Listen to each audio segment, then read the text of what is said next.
أعوذ بالله من الشيطان الرجيم. بسم الله الرحمن الرحيم. القارية ما القارية وما أدراك ما القارية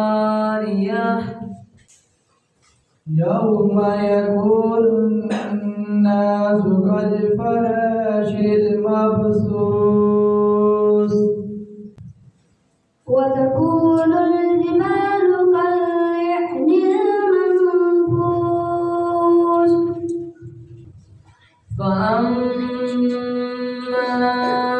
من ثقلت موازينه